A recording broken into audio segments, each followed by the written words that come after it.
Días atrás recordábamos que nuestro cuerpo necesita energía para realizar todas sus funciones vitales. No lo puedo creer, estoy corriendo una maratón. ¡Ay, uy! He llegado a mi límite, es espantoso. He recuperado energías. ¡Ay, mi límite otra vez! ¡Yuhu! ¡Energía! Más, muchísimo más. Llegue más abajo. Domine sus nalgas. Esta energía se obtenía de la rotura de enlaces químicos de alto nivel energético, como por ejemplo el ATP. A lo largo de una serie de procesos, este se iba generando, llamándose este conjunto de procesos metabolismo celular. Ya vimos en el vídeo anterior la glucólisis. Ahora en este veremos cómo los derivados de la glucólisis entrarán a un nuevo ciclo, el ciclo de Krebs. Eran varios los procesos que daban lugar a las moléculas necesarias para iniciar el ciclo de Krebs. Estos procesos eran tres: la diseminación de las proteínas, la glucólisis o la beta-oxidación de los ácidos grasos. Estos siempre derivaban en compuestos como el piruvato o directamente el acetil-CoA, necesario para empezar el ciclo de Krebs. Antes de hablar del ciclo de Krebs, recordar un poco la glucólisis. Sabemos que la glucólisis empezaba con una molécula de glucosa de 6 átomos de carbono y acababa derivando en 2 moléculas de piruvato de 3 carbonos cada una. Pero no será el piruvato exactamente el que inicia el ciclo de Krebs, y es que la glucólisis se hace completa en el citosol. Por tanto, este piruvato pasa del citoplasma celular a la matriz mitocondrial, atravesando las membranas externas e internas de la célula. Pero no es el piruvato el que entra al ciclo de Krebs. Antes se tiene que oxidar a acetil-CoA. Y este paso es el que vamos a ver antes de meternos con el ciclo de Krebs. En este paso previo, el piruvato sufre una oxidación. El primer carbono y los 2 oxígenos correspondientes se separan, liberando una molécula de dióxido de carbono y formándose un grupo afilo. Esta reacción está catabolizada por la piruvato deshidrogenasa, un complejo multienzimático de gran tamaño. En esta reacción se forma una molécula de NADH a partir de la reducción de una molécula de NAD. Como ya sabemos, de cada glucosa se obtenían 2 piruvatos. Por tanto, esta reacción se haría por 2. Obtendríamos 2 NADH y 2 acetil-CoA. Cada grupo afilo se une momentáneamente al coenzima A, una molécula de gran tamaño que también es un nucleótido. De esta forma se origina el acetil-CoA. De esta manera, 2 ciclos diferentes y que se dan en lugares diferentes, citosol y matriz mitocondrial, permanecen unidos por un paso, que es la oxidación del pirúvico a acetil-CoA. Una vez se ha producido este proceso, estamos listos para empezar el ciclo de Krebs. Así que, preparaos, que empezamos. El ciclo de Krebs se llama así en honor a su descubridor, pero este también se puede llamar ciclo del ácido tricarboxílico o simplemente ciclo del ácido cítrico. Como su nombre indica, es un ciclo, es decir, está todo el rato produciéndose y transformándose. Consiste en una serie de reacciones en cadena que una llevará a la otra, todas ellas mediadas por una enzima específica. En la matriz mitocondrial habrá todos los metabolitos necesarios para que este ciclo pueda llevarse a cabo. Vamos a ver cómo sucede este paso por paso. En una primera etapa, el acetil-CoA se introduce en el ciclo de Krebs para formar el citrato, la primera molécula del ciclo de Krebs con 6 carbonos. Para que actúe esta enzima necesitamos coenzima A. En una segunda etapa se produce la isomerización del citrato en isocitrato. Si recordáis cuando hablábamos de la enzima, isomerizar era cambiar de forma, es decir, una molécula se podía transformar en otra con los mismos números de átomos de carbono, pero cuyos radicales estaban cambiados de sitio. Concretamente aquí, este grupo H pasa de estar en el carbono 3 a estar en el carbono 2, y eso se encargaba una isomerasa. En este caso la isomerasa se llama aconitasa. En la siguiente etapa se oxida la molécula de isocitrato. En esta oxidación se pierde un carbono en forma de dióxido de carbono y además se reduce una molécula de NAD a NADH, formando de esta forma el alfa-cetoglutarato.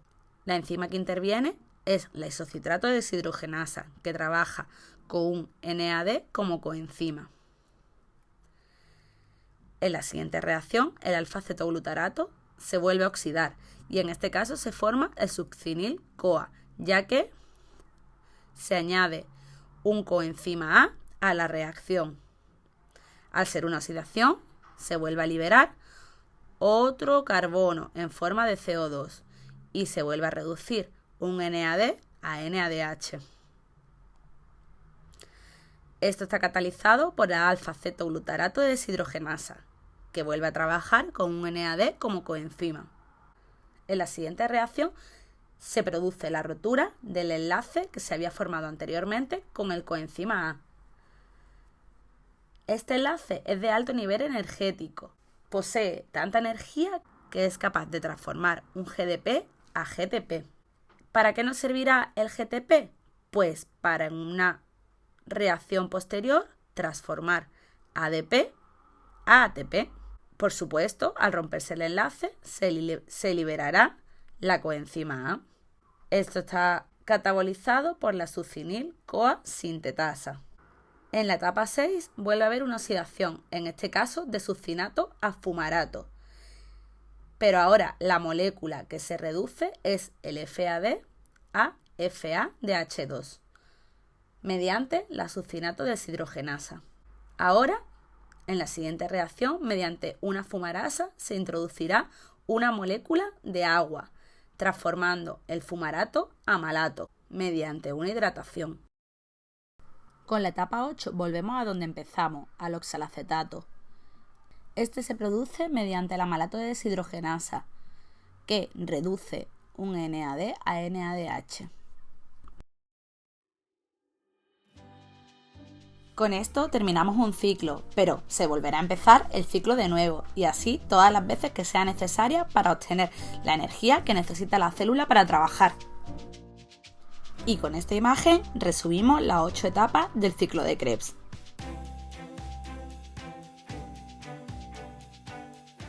Por último, hablar del balance energético del ciclo de Krebs. Para que se produzca el ciclo de Krebs necesitamos, lo primero, un acetil-CoA. Después necesitaremos 3 NAD. También necesitaremos un FAD, un GTP y una molécula de agua. Con ello dará lugar 2 CO2, un coenzima A, 3 NADH, un FADH2 y un GTP. Pero recordamos el principio del vídeo, y es que todo esto hay que multiplicarlo por 2, ya que en el origen de todo esto, de una glucosa se obtenían 2 piruvatos, y por tanto, de 2 piruvatos, 2 acetil-CoA. Y este ciclo se da igual, pero por 2. Por tanto, necesitaremos 2 acetil-CoA, 2 NADH, 2 FAD, 2 GTP y 2 moléculas de agua para obtener 4 dióxido de carbono, 2 coenzimas A, 6 NADH, 2 FADH2 y 2 moléculas de GTP. En realidad, si os dais cuenta, en el ciclo de Krebs se obtiene poca energía en forma de molécula fosforilada, pero sí que se obtiene en forma de nucleótidos reducidos, NADH y FADH2. Además, el ciclo de Krebs no necesita oxígeno directamente. Los electrones y los protones que se mueven por el ciclo son captados por el NAD y el FAD. Sin embargo, las siguientes etapas, es decir, la etapa de respiración o de cadena respiratoria, sí que necesitará del oxígeno para poder llevarse a cabo.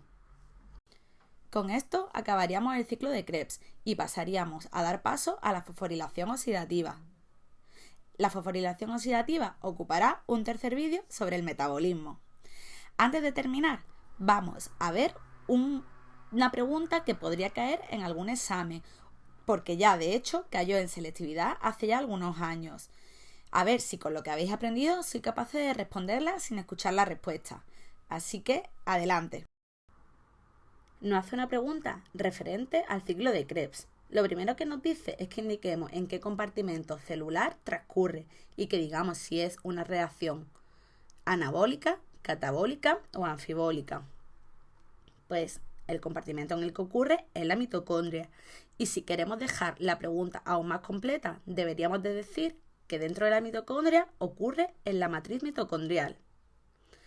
¿Se trata de una ruta anabólica, catabólica o anfibólica? Pues aquí tenéis que tener cuidado, porque lo primero que pensamos es que puede ser una ruta catabólica. Se transforman las biomoléculas complejas en biomoléculas más sencillas y además se crea energía de los enlaces químicos de alto nivel energético. Vale, hasta aquí el ciclo de Krebs lo cumple todo, pero se nos olvida una cosa, y es que esta ruta no es del todo catabólica, sino que es una ruta anfibólica, ya que participa tanto en procesos catabólicos, como lo que hemos dicho anteriormente, pero también participa en procesos anabólicos, es decir, procesos de creación. El ciclo de Krebs dará moléculas que servirán para la creación de aminoácidos como el cetoglutarato o el oxalacetato, así como otras moléculas fundamentales para la supervivencia de la célula. La siguiente pregunta nos dice que nombremos 3 rutas de las que puede proceder el acetil-CoA que se incorpora al ciclo. Pues justo lo que veíamos al principio del PowerPoint.